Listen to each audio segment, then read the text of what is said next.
Bismillahirrahmanirrahim. Assalamualaikum warahmatullahi wabarakatuh. Alhamdulillahi rabbil alamin. Assalatu wassalamu ala asyrafil anbiya'i wal mursalin Sayyidina wa maulana Muhammadin wa ala alihi wa ashabihi wa man tabi'ahum bi ihsanin ila yaumiddin. وقال الله تعالى في القرآن الكريم بسم الله الرحمن الرحيم والذين آتيناهم الكتاب يفرحون بما أنزل إليك الآية صدق الله العظيم وصدق رسوله الحبيب الكريم ونحن على ذلك من الشاهدين والشاكرين والحمد لله رب العالمين أما بعد. Hadirin Bapak Ibu para jamaah salat Maghrib Masjid Al-Maghfirah rahimakumullah. Mari kita awali dengan senantiasa bertasyakur, bertadzakkur kehadirat Allah Subhanahu wa taala atas karunia nikmat rahmat taufik hidayah inayahnya yang telah diberikan kepada kita sekalian. Sehingga alhamdulillahirabbil alamin pada kesempatan malam hari ini di pertengahan bulan Safar, bahkan sudah hampir hari ke-20, kita masih diberikan kesempatan oleh Allah Subhanahu wa taala untuk terus bisa melaksanakan ibadah kepadanya, baik ibadah yang berhukum wajib maupun yang berhukum sunnah, baik ibadah yang paling pokok dalam hidup kita ini yang namanya sholat maupun juga ibadah-ibadah yang lainnya. Semuanya dapat kita laksanakan, dapat kita kerjakan semata-mata adalah karena ma'unah atau pertolongan Allah Subhanahu wa ta'ala. Tentu para jamaah kita semuanya senantiasa berharap dan berdoa kepada Allah Subhanahu wa taala agar seluruh rangkaian amal ibadah kita betul-betul diterima oleh Allah Subhanahu wa taala. Allahumma amin ya rabbal alamin. Salawat beserta salam senantiasa pula kita haturkan kepada seorang uswah dan qudwah kita. Beliau adalah Rasulullah Muhammad sallallahu alaihi wasallam yang dimana atas kegigihan perjuangan beliau di dalam menyampaikan syariat Islam ini di tengah-tengah kehidupan masyarakat, akhirnya sampailah Islam ini kepada kita sekalian, dan dengan kita senantiasa mengikuti syariat Islam ini, pasti jamaah kita semuanya akan berada dalam sebuah kebahagiaan, bahkan juga keselamatan dunia hatal akhirah. Hadirin para jamaah rahimakumullah, kita lanjutkan kajian kita melalui kitab Syajaratul Ma'arif, tangga menuju Allah Subhanahu wa taala, yang masih satu tema dengan beberapa kali yang sudah kita sampaikan, yaitu tentang perbuatan-perbuatan hati kita. Tentang perbuatan-perbuatan hati kita. Di antaranya para jamaah, kita harus gembira dengan apa yang diturunkan oleh Allah Subhanahu wa taala. Allah dawuh di dalam surat At-Taubah, surat yang ke-9 ayat 124. فَأَمَّا الَّذِينَ آمَنُوا فَزَادَتْهُمْ إِيمَانًا وَهُمْ يَسْتَبْشِرُونَ. Adapun orang-orang yang beriman, maka surat ini menambah imannya, sedang mereka merasa gembira. وَهُمْ يَسْتَبْشِرُونَ.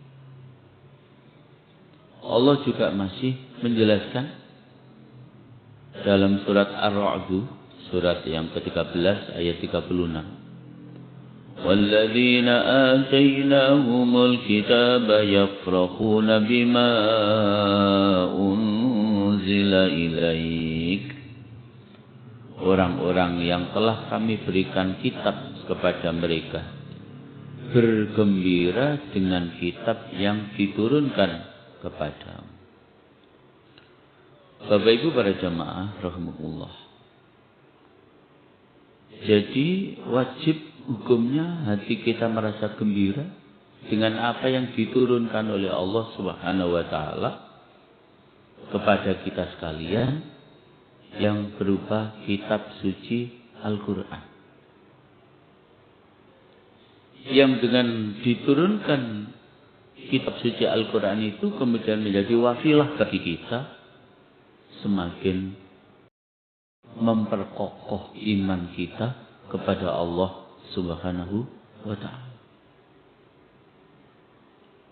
Sehingga kemudian para jamaah, kegembiraan kita dengan apa yang diturunkan oleh Allah Subhanahu wa ta'ala melalui malaikat Jibril kepada Rasulullah sallallahu alaihi wasallam yang berupa kitab suci Al-Qur'an ini sangat berargumentasi para jemaah. Bagaimana tidak kita wajib bergembira dan bersyukur kepada Allah Subhanahu wa taala. Bayangkan ketika hampir 700 tahun setelah Allah Subhanahu wa taala mengangkat Nabi Isa alaihissalam ke langit. Lalu tidak ada pedoman hidup saat terjadi masa fatrah kekosongan. Allah tidak mengutus Nabi, Allah tidak mengutus seorang Rasul. Apa yang terjadi jemaah? Yang terjadi adalah kehidupan yang amburadul. Kenapa? Tidak ada tuntunan dalam hidup. Tidak ada pedoman dalam hidup. Makanya begitu Rasulullah sallallahu alaihi wasallam diutus oleh Allah sebagai khatamun nabiyyin, penutup para nabi, beliau disertai dengan pedoman di dalam membimbing umat kita sekalian, umat Islam ini, dengan yang namanya Al-Qur'anul Karim. Di dalam Al-Qur'anul Karim itu para jemaah, Allah memberikan petunjuk tentang apa saja. Sehingga andai kata saya dengan jenengan ini tidak usah belajar kitab ini, kitab itu, dan yang lain dan yang lainnya. Cukup konsentrasi mempelajari Al-Quran saja. Dengan betul-betul kemudian kita pahami isinya. Itu sampai pun usia kita habis, Al-Quran tidak akan pernah habis. Begitu dalam dan luasnya petunjuk-petunjuk Allah yang ada di dalam Al-Quranul Karim. Sehingga sampai saat ini masih banyak ayat-ayat yang misteri yang belum dapat diungkap oleh para ulama tafsir. Wabil khusus ayat-ayat yang menjadi pembuka surat-surat Al-Quran yang kita kenal dengan sebutan Fawatihus Suwar. Surat-surat atau ayat-ayat pembuka surat-surat, atau kita kenal dengan harful muqatta'ah, huruf yang terpotong-potong.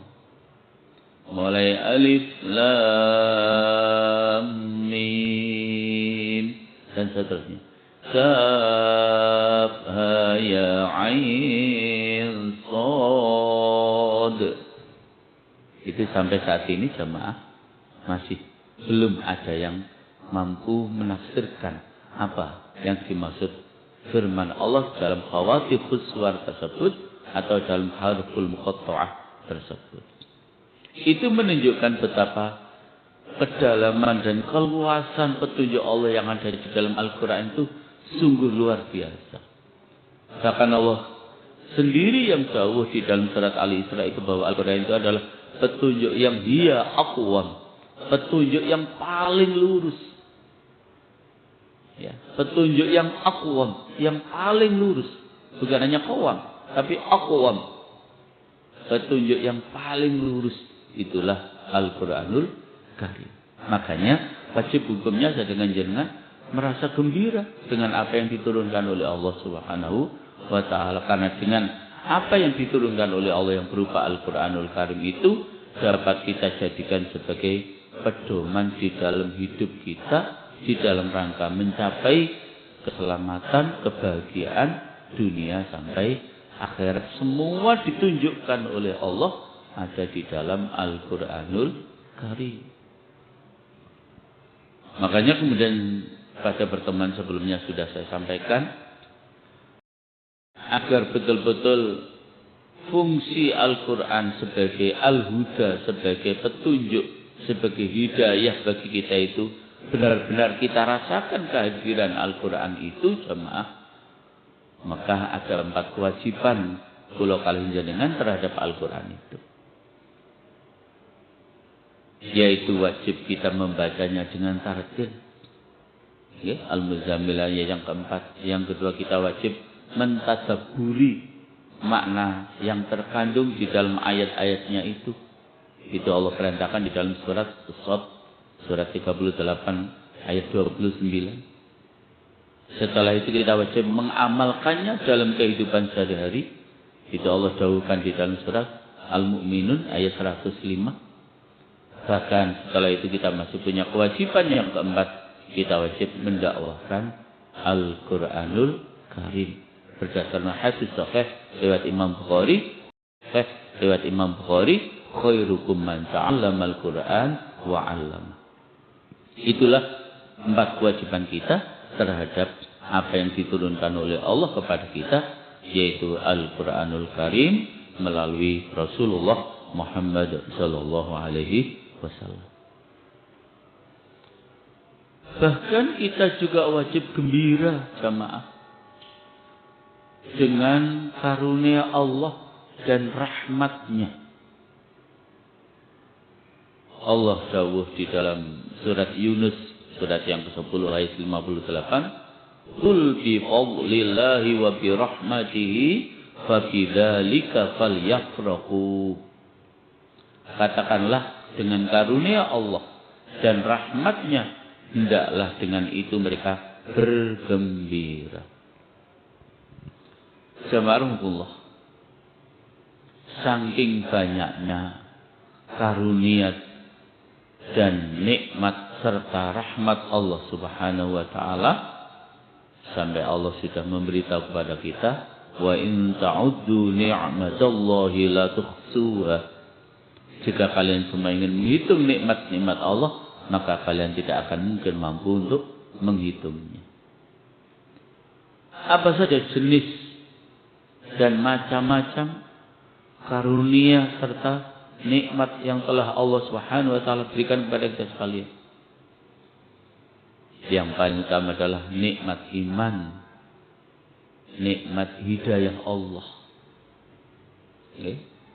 Ada nikmat kehidupan ini, karena tidak sedikit yang baru di dalam kandungan sudah meninggal dunia, atau mungkin baru lahir sudah meninggal dunia. Alhamdulillah saya dengan jenengan masih diberikan keberkahan umur oleh Allah Subhanahu wa taala. Ini satu kenikmatan tersendiri. Karena dengan kita diberikan kehidupan di dunia ini, harapan Allah Subhanahu wa taala kepada kita sekalian untuk apa? Agar kita memanfaatkan untuk beramal sebagai bekal untuk mencapai keselamatan kehidupan di akhirat nanti. Maka bersyukur kita diberikan nikmat kehidupan ini. Bahkan bukan hanya nikmat kehidupan, tetapi Allah memberikan nikmat dalam kehidupan kita ini akal yang sehat. Tidak sedikit saudara kita yang diberikan nikmat hidup tapi akalnya bukan sehat. Ya. Lebih daripada itu juga Allah memberikan nikmat rezeki. Allah itu sangat sayang para jamaah kepada hambanya ini, sampai kepada orang yang mempersekutukan Allah dengan makhluknya. Allah disamakan dengan manusia, Allah disamakan dengan gunung, Allah disamakan dengan lautan. Tetap Allah sayang memberikan rezeki kepada mereka. Apalah lagi kita yang mendasari hidup kita ini dengan beriman dan bertauhid kepada Allah Subhanahu wa ta'ala. Ada nikmat keluarga dan sahabat. Alhamdulillah, kalau kalian jenengan sampun sempurna dari dalam berkeluarga, mulai kita masih bujang, kemudian berkeluarga, kemudian Allah karuniakan anak sampai kepada cucu. Itu Masya Allah, kenikmatan tersendiri. Ya. Setelah itu kemudian kita diberikan oleh Allah sahabat-sahabat, teman-teman yang baik. Harus jemaah kita ini selalu harus bersanding dengan orang-orang yang baik. Mencari teman-teman orang-orang yang soleh. Karena itu juga nanti yang mereka kan dapat melaporkan diri kita ketika kita tidak diketahui oleh teman kita di surga. Mereka akan mencari kita dan benar lapor kepada Allah. Man, saya dulu yang ini orangnya baik, ya Allah kok tidak ada di sini, kemana? Jadi harus berteman dengan orang soleh. Itu juga sebuah kenikmatan tersendiri. Bahkan Allah juga memberikan nikmat dan rahmat yang namanya alam semesta ini. Dilengkapi dengan sejuknya udara, dilengkapi dengan sinar matahari, dilengkapi dengan air, dilengkapi dengan apa malah? Tumbuh-tumbuhan, dengan hewani, dan apa saja yang menjadi kebutuhan di dalam hidup kita ini, semua sudah disiapkan oleh Allah di alam semesta ini.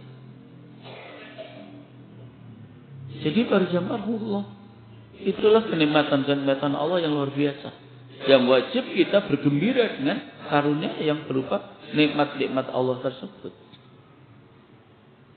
Bahkan kemudian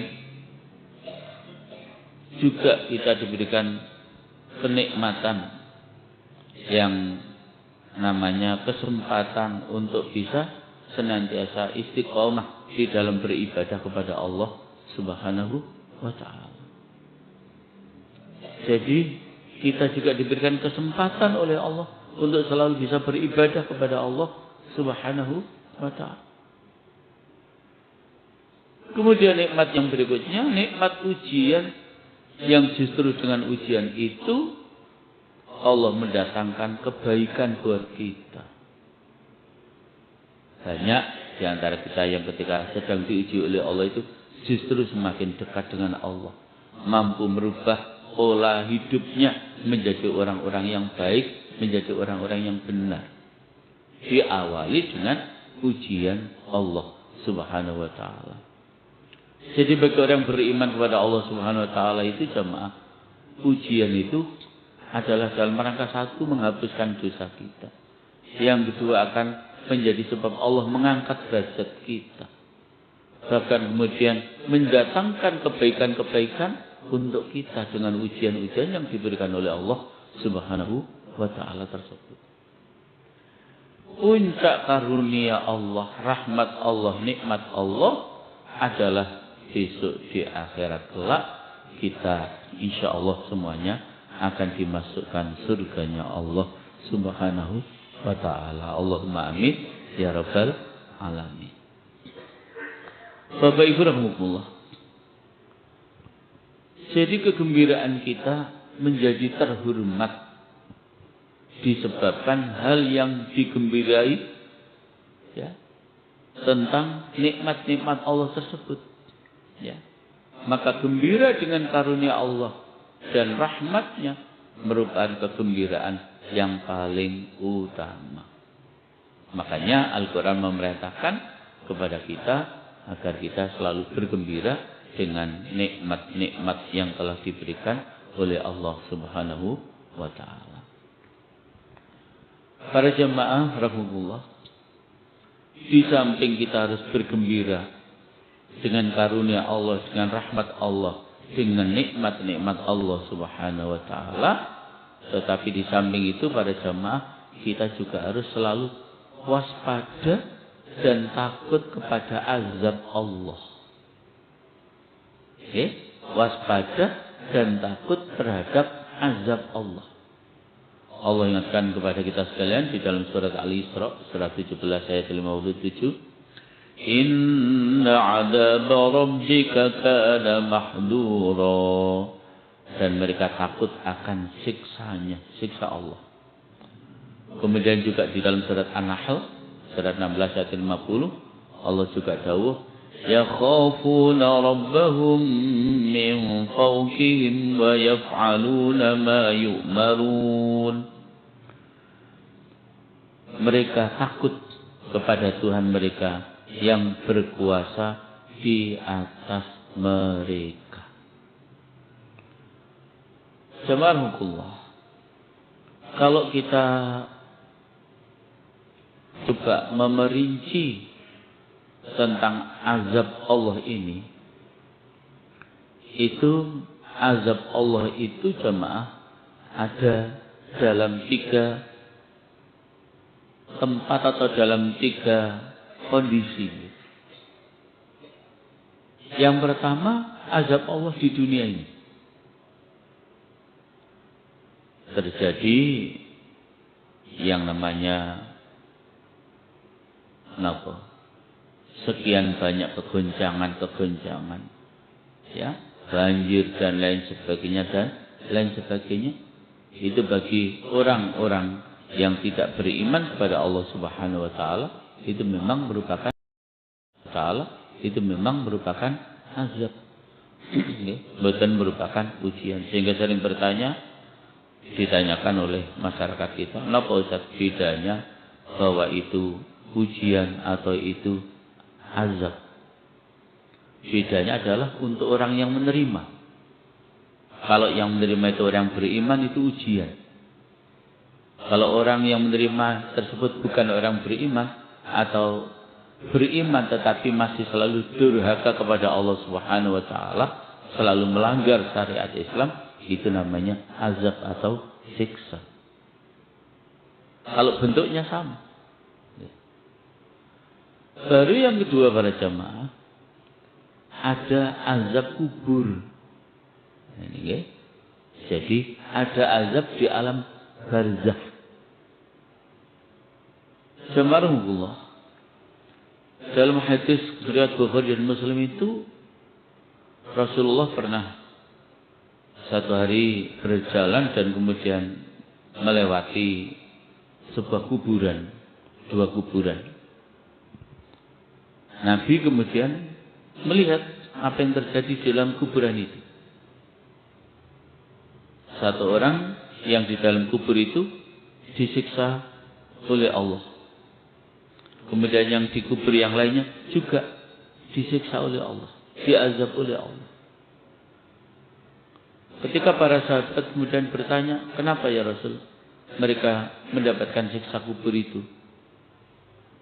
Yang pertama, siksa kubur itu terjadi karena mereka tidak pandai menjaga najisnya air kencing.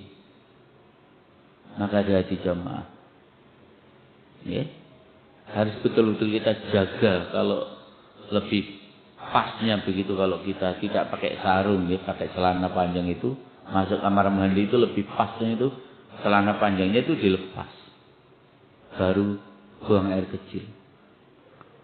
Kadang-kadang ada orang yang buang air kecil dengan berdiri lagi, gak dilipat sama sekali celananya itu, ya pasti najis dong. Percikan itu pasti akan terjadi di celana kita itu. Sudah dengan berdiri, celananya sama sekali tidak dilipat, pasti terkena percikan najisnya air kencing kita. Makanya perintahnya kan kita buang air kecil maupun air besar itu dengan duduk, ya, dengan duduk. Jadi hati-hati para jamaah dengan najisnya air kencing, jangan diremehkan. Itu akan menjadi sebab mendatangkan azab kubur, siksa kubur. Yang kedua, kenapa yang di makam yang kedua ini juga disiksa oleh Allah dengan siksa kubur atau azab kubur itu? Karena yang ada di dalam kubur yang kedua itu orangnya suka melakukan namimah, adu domba. Jadi bukan karena dia melakukan dosa-dosa besar, bukan. Karena satu kurang pandai menjaga najisnya air kencing, yang kedua suka mengadu domba. Itu menyebabkan Allah akan mengazab di dalam alam barzakh kita yang kemudian dikenal dengan siksa kubur. Maka saat itulah Rasulullah SAW dalam hadis sahih ini beliau meminta kepada sahabat yang menemani itu, tolong potongkan pelepah kurma yang ada di sebelah itu. Diambilkan pelepah kurma itu oleh sahabat, lalu dibelah menjadi dua. Yang satu ditancapkan di kuburan yang satu, yang satu ditancapkan di kuburan kedua. Setelah menancapkan pelepah kurma di antara dua kuburan itu, sahabat ditanya, untuk apa ya Rasul?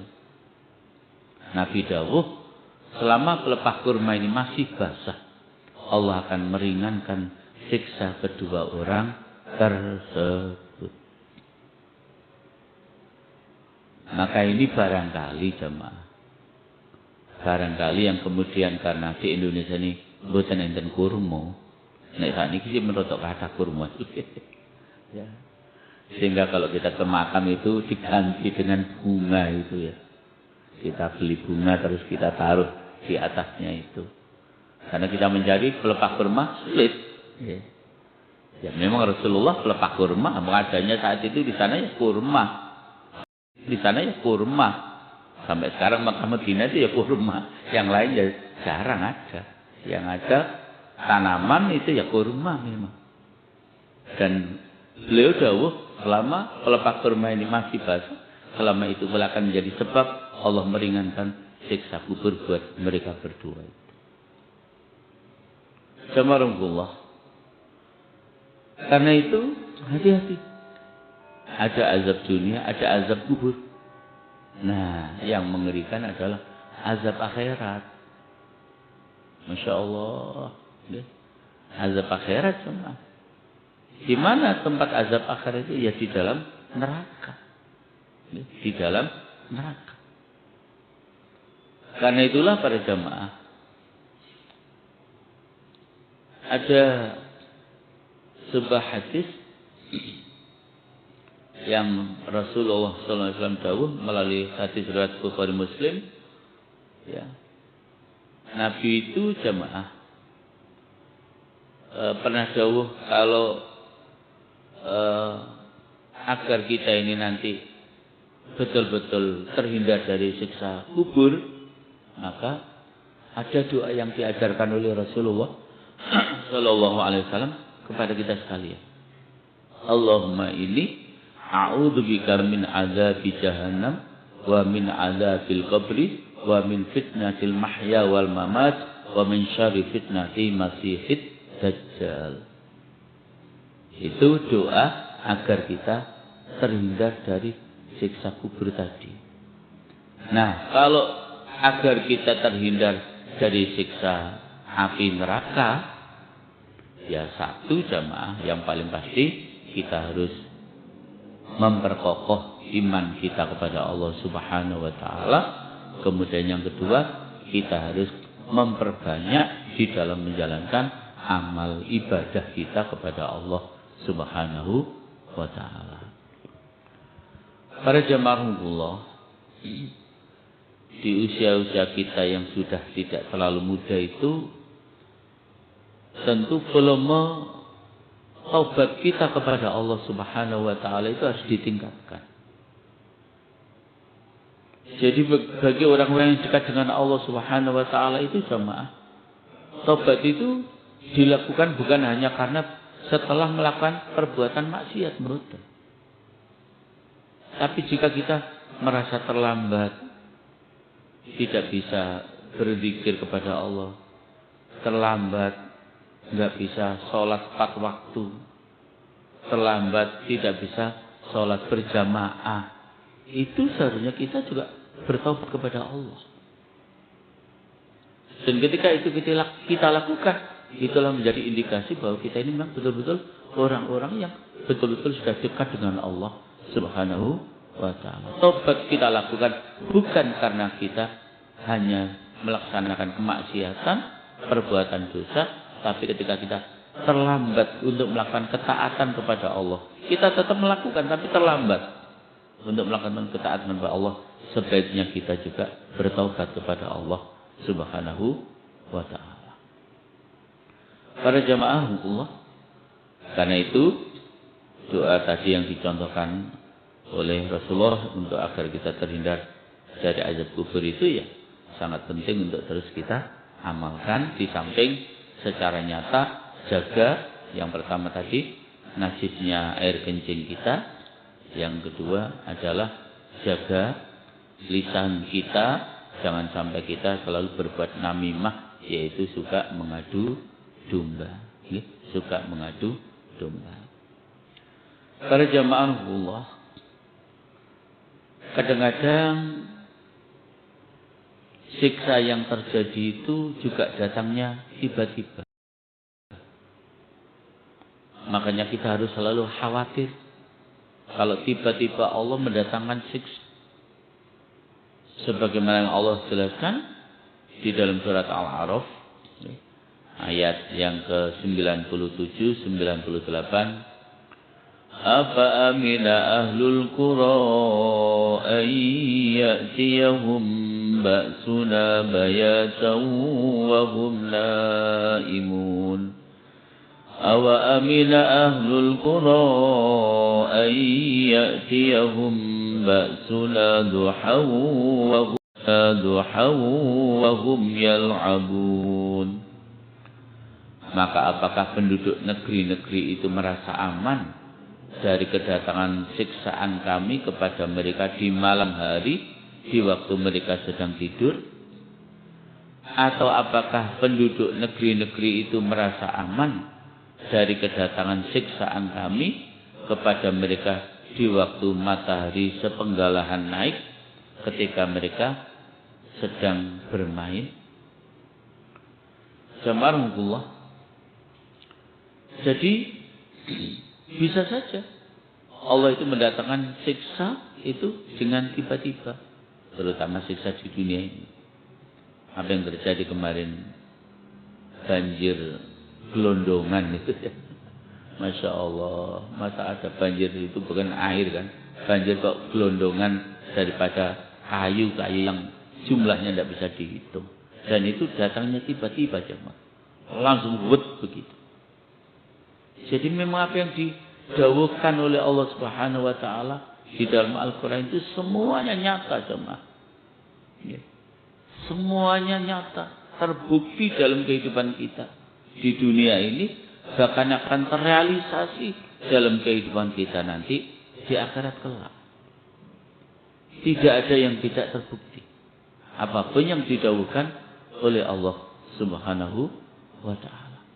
Makanya dalam situasi-situasi yang menurut kita aman-aman saja seperti saat ini, kita tetap wajib merasa khawatir kalau kemudian Allah dengan tiba-tiba menurunkan azab, menurunkan siksa dengan secara tiba-tiba. Saat sedang kita tidur, saat sedang kita bermain, bisa saja azab itu langsung didatangkan oleh Allah Subhanahu wa ta'ala.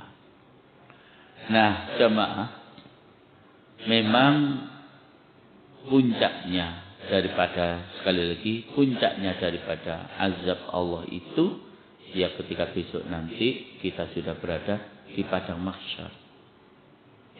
Pada saat sudah terjadi yang namanya yaumul qiyamah. Ya, hari kiamat. Yaumun itu hari, al-qiyamah itu ditegakkan keadilan Allah. Al-qiyamah itu artinya ditegakkan keadilan Allah. Kalau masih di dunia ini gampang kita membujui orang, membohongi orang. Begitu tertutup ya sudah aman, tidak akan terkena sanksi apapun. Itu di dunia. Tapi di akhirat jemaah, semua apa yang kita lakukan, yang terjadi di dalam kehidupan kita ini akan ditegakkan oleh Allah. Siapa sesungguhnya orang yang benar, siapa sesungguhnya orang yang salah. Kita nggak bisa berargumentasi apa-apa. Oh, nanti lidah kita ini dikunci oleh Allah. Yang berbicara dua tangan kita, yang menjadi saksi dua kaki kita. Itu kan yang didahulukan oleh Allah di surat Yasin itu.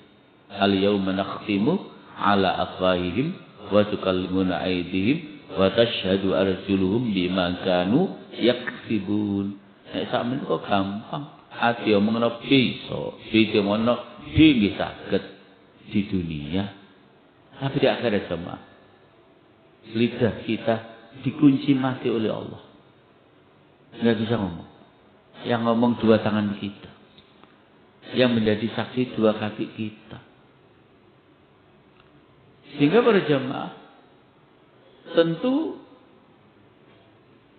saat terjadinya hari kiamat itu, mulai sekarang ini kita sudah harus mempersiapkan diri. Takut akan terjadinya hari kiamat itu.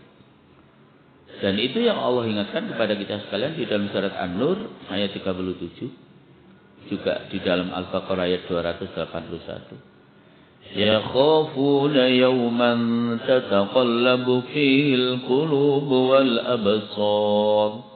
Mereka takut pada suatu hari di mana hati dan penglihatan menjadi guncang. Jadi kalau sudah terjadi hari kiamat itu jemaah, semua kita itu sedih luar biasa. Kenapa? Karena semua kita menunggu. Kenapa? Karena semua kita menunggu keputusan Allah. Bahkan menunggu keputusan Allah di saat sidang perhitungan amal itu sudah menjadi siksa tersendiri jemaah. Lamanya kita menunggu untuk disidang dalam perhitungan amal perbuatan kita selama kita hidup itu, antri menunggu itu sudah sebuah siksa tersendiri. Belum nanti kalau keputusannya kamu neraka. Na'udzubillah min dzalik. Sehingga kata Allah, mereka takut pada suatu hari di mana hati dan penglihatan menjadi guncang. Hatinya guncang, matanya guncang. Karena itu kata Allah di dalam surat Al-Baqarah ayat 281, wattaqu yawman turja'una fihi ila Allah tuwaffa kullu nafsin ma kasabat wa hum la yudlamun. Dan peliharalah dirimu dari azab yang terjadi pada hari yang pada waktu itu kamu semua dikembalikan kepada Allah Subhanahu wa ta'ala. Demikian pula juga di dalam surat Asy-Syura ayat yang ke-18 Allah dawuh, yasta'jilu bihal ladzina la yu'minuna biha walladzina amanu musyfiquna minha wa ya'lamuna annahal haqq. Akhir ayat. Orang-orang yang tidak beriman kepada hari kiamat meminta supaya hari itu disegerakan, dan orang-orang yang beriman merasa yakin bahwa kiamat itu adalah benar akan terjadi. Jadi para jemaah, memang orang yang tidak beriman begitu, nantang. Kok enggak lang kiamat sih? Terbukti aku nek ndablek iku memang disiksa bener enggak sama Allah. Tapi bagi kita orang-orang yang beriman kepada Allah, sangat yakin bahwa akan terjadi yang namanya yaumul kiamah. Kenapa kita yakin hal itu? Ya karena apa yang terjadi dalam kehidupan di dunia ini yang tidak selamanya berlaku baik, berlaku benar. Sehingga tadi bahasa saya sampaikan, karena banyak kecurangan, banyak ketimpangan, banyak kebohongan yang terjadi dalam kehidupan kita di dunia ini, maka Allah akan menegakkan keadilannya kapan? Besok pada hari kiamat. Makanya kemudian menjadi sebuah sebab jamaah. Kalau orang itu tidak yakin akan terjadinya hari kiamat para jamaah, maka apapun mereka bisa melakukannya. Karena tidak yakin nanti ada hari pembalasan. Hidup itu ya hidup sekarang ini, mati ya selesai. Sudah. Tidak ada urusan.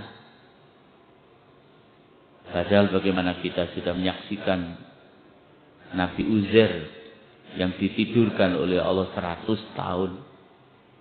Kemudian dibangunkan kembali. Keledainya yang dipakai untuk mengangkut hasil panen dari kebunnya sudah menjadi tulang belulang. Tapi bahasa kita disulap oleh Allah, dilihat dengan mata kepala Uzair, keledai yang sudah jadi tulang belulang menyusun kembali tulang belulangnya, kemudian menyusun kembali kulitnya, dagingnya, setelah itu langsung bisa berdiri hidup dengan utuh, padahal sebelumnya sudah menjadi tulang belulang. Bukankah itu menjadi bukti nyata bahwa Allah itu mampu membangkitkan mamfil kubur? Semua manusia yang nanti ada di dalam kubur akan dibangkitkan oleh Allah Subhanahu wa ta'ala.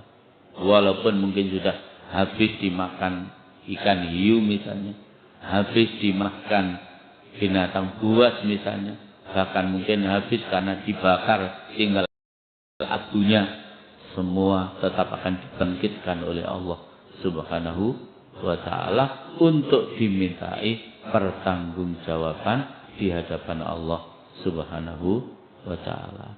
Karena itu para jemaah, keyakinan kita akan adanya hari kiamat ini harus menjadi sarana yang paling efektif bagi kita agar kita betul-betul mempersiapkan bekal sebaik-baiknya untuk menghadapi hari kiamat tersebut. Dan bekal yang terbaik kata Allah, fatazawwadu fa inna khairaz zadit taqwa wattaquni ya ulil albab. Bekal takwalah para jamaah menjadi bekal yang terbaik untuk menghadapi hari kiamat yang akan datang. Mudah-mudahan kita semuanya diselamatkan oleh Allah Subhanahu wa taala, selamat fid dini wa dunya wal akhirah. Allahumma amin ya rabbal alamin. Subhanakallahumma bihamdik asyhadu an la ilaha illa anta astaghfiruka wa atubu ilaik. Walhamdulillahirabbil alamin. Matur nuwun Bapak Ibu, akhirul kalam. Wassalamualaikum warahmatullahi wabarakatuh.